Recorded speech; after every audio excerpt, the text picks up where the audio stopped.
सपना के पिता एक गरीब किसान थे। माँ पिता खेत में काम करते तो पीछे से सपना गांव के बच्चों के साथ हॉकी खेलती।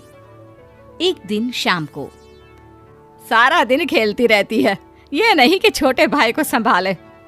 माँ पता है, मैंने आज हॉकी में पास के गांव के लड़कों की टीम को हरा दिया। अरे वाह वाह मेरी बेटी, शाबाश, ये ले के रुपया, जा जाकर टॉफी खा ले।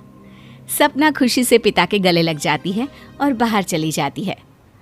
अरे तुम इसको बिगाड़ रहे हो, मैं ना इसकी शादी ही करा दूंगी। ऐसा कैसे शादी करा देगी? हाँ, अभी तो उम्र खेलने की है। माँ बड़बड़ करती वहां से निकल जाती है। लेकिन शाम को उन लोगों के घर कुछ लोग आते हैं। अरे राम सुखिया, जरा ये तो बतलाओ, सपना के बारे में क्या सोचा है? अरे क्या सोचना है मास्टर जी, पढ़ रही है, जितना पढ़ सकती है पढ़े, फिर शादी करवा देंगे, कोई अच्छा सा गांव का ही लड़का देख लेंगे। अरे तुम तो उसके पिता हो, तुमको कुछ नहीं पता? माँ घबरा जाती है। अरे का मास्टर जी, का पता नहीं, का हो गया? हम तो इनसे पहले ही बोल रहे थे कि लड़की की जात है, संभाल लो। अरे भाभी जी, आप भी ना कभी अच्छा भी सोच लिया करो। अरे सपना क्या खेलती है हॉकी, बड़े से बड़े आदमी भी नहीं जीत पाते हैं उससे। कल गांव में एक टीम आ रही है, लड़कियों की हॉकी खेलने उसे भेज देना, वहाँ शायद कुछ बात बन जाए। अरे ना मास्टर जी, कोई खेल वेल नहीं करवाना हम लोगों को, वो भी शहर के लोगों के साथ तो बिल्कुल भी ना। शहर के लोगों को ना कोई भरोसा नहीं होता मास्टर जी।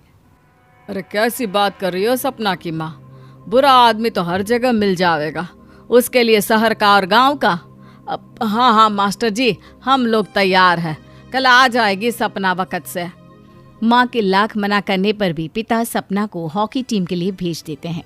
शाम को सपना वापस आती है, लेकिन लटके मुंह से। और क्या हो गया, मार खाई हो का? कौन मारेगा हमें? कोई मार वार खाकर नहीं आए। अरे फिर शकल पर 12 क्यों बजे है, बताओगी? देखो माँ, आप समझोगी नहीं, बताकर फायदा क्या है? अरे बिटिया रानी, हम तो समझेंगे ना, हमें ही बता दे। सपना पापा के गले लग जाती है। पापा, मैं ना सिलेक्ट हो गई हूँ भारत की हॉकी टीम में खेलने के लिए। अरे वाह, ये तो बहुत ही खुशी की बात है मेरे बच्चे। फिर मेरी गुड़िया काहे परेशान है? पापा, मुझे दिल्ली जाना पड़ेगा आगे की प्रैक्टिस के लिए।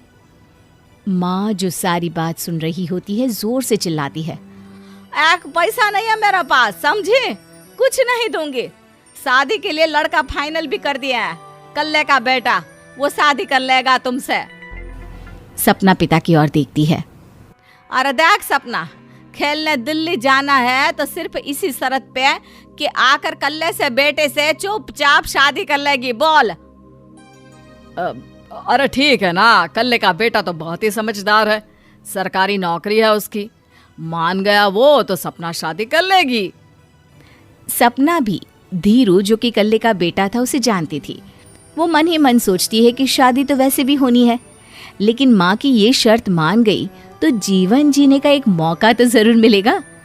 हाँ, मुझे मंजूर है। तो कल मैं उन लोगों को बुला लूं? पिता और सपना दोनों एक दूसरे को देखते हैं। अब माँ ठीक है ना, बुलाने की क्या जरूरत है, वो लोग पसंद कर रहे हैं ना मुझे, वही ठीक है। बस आप तो मेरा दिल्ली का बैग पैक कर दो। सपना दिल्ली जाती है, दिल्ली टीम के लिए खेलने के लिए। सपना खूब अच्छा खेलती है और गोल्ड मेडल जीत कर आती है। जब वो गांव आती है तो उसका जोरदार स्वागत होता है। हर कोई सपना सपना चिल्ला रहा होता है। और सपना के पापा, तुम्हारी बेटी ने तो गांव का नाम रोशन कर दिया है। गांव की तरफ से तुम लोगों को गांव में पक्का मकान और सपना को परिषद में पक्की नौकरी देने के लिए हम तैयार हैं। अरे वाह वाह, पक्का मकान, ये तो बहुत अच्छी बात है, लेकिन सपना की नौकरी नहीं चाहिए हमें। हाँ, कैसी बात कर रही हो सपना की माँ? लड़की की नौकरी रहेगी तो अपने पैरों पर खड़ी रहेगी, किसी के आगे झुकने की जरूरत ना पड़ेगी। अरे चुप रहो, हम तो नौकरी ना करते हैं, पर मजाल है कि किसी के आगे झुके हो। ना, हमारी बेटी नौकरी नहीं करेगी। पिता लाख समझाते हैं लेकिन माँ नहीं मानती। और फिर वो दिन भी आ जाता है जब सपना को अपने कहे अनुसार लड़के से शादी भी करनी पड़ती है। ससुराल में। ए बहू, तू रोज रोज सुबह कहाँ जाती है? घर का सारा काम निपटा कर कहाँ भागती है? माँ का घर तो पास ही है, वहीं निकल जाती है क्या? नहीं माँ जी, मैं हॉकी खेलने जाती हूँ, मुझे खेलना पसंद है।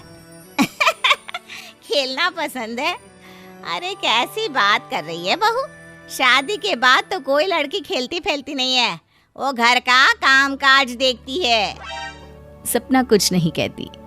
वो एक रोज कमरे में अपनी अलमारी ठीक कर रही होती है कि तब सुनो, वो जो लटक रहा है ना, क्या बोलते हैं उसे? मेडल। सपना पति की बात सुनकर खुश हो जाती है, उनके पास जाती है। मैं सोच ही रही थी कि तुमने कभी पूछा क्यों नहीं। ये मेडल है, मैंने जीता है, पता है, हॉकी में। बड़ा मैदान, बहुत से लोग, 2 टीम और फिर शुरू होता है जुनून। पता है, लगता है जैसे बस जिंदगी यही है, खेलते रहो, भागते रहो, दौड़ते रहो और लक्ष्य को पालो। सुनो ना, मैं ना भारतीय टीम के लिए खेलना चाहती हूँ। माँ,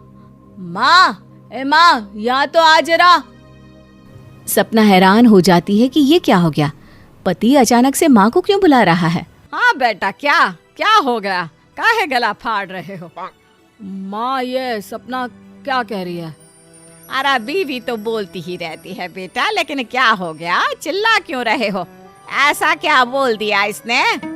माँ ये बोल रही है कि इसको खेलना है भारतीय टीम के लिए। सपना डर जाती है। नहीं माँ जी, मैंने कहा कि मैं चाहती हूँ कि वो मैं बोला था ना, शादी के बाद कोई खेलता नहीं, घर का काम काज देखता है, लेकिन फिर भी। नहीं माँ जी, ठीक है, मैं घर का काम देखूंगी, कल से मैं खेलने भी नहीं जाऊंगी, माफ कर दीजिए। सपना पति की तरफ देखती है जो माँ की तरफ देख रहा होता है। उसे गुस्सा तो आता है, लेकिन करती भी तो क्या, सास के सामने कैसे पति की क्लास लगाती। अरे बेटा, अब क्यों घूरे जा रहे हो बहू को? माँ, अभी इस बात का फैसला करके जाना, वरना ये तो तेरे कमरे से जाने के बाद मुझे। अब चुप हो जाइए आप, छोटी सी बात का बतंगड़ मत बनाइए। छोटी सी बात? बहू, ये कोई छोटी बात नहीं है। जो लड़की दिल्ली के लिए गोल्ड मेडल ला सकती है, वो देश के लिए भी तो गोल्ड ला सकती है ना। हम लोगों को किसी चीज की कमी नहीं है बहू, घर का काम तो कोई भी कर लेगा, लेकिन देश का नाम रोशन करने के लिए सपना चाहिए। जा बहू, तेरी ट्रेनिंग का सारा इंतजाम तेरे पति ने कर दिया है, जा खेल और देश का नाम रोशन कर। सपना की आंख में आंसू आ जाते हैं। वो सोचती है कि बेटियों को मायके के साथ अगर ससुराल में भी सहयोग मिले तो ऐसा कोई काम नहीं जो वो नहीं कर सकती है।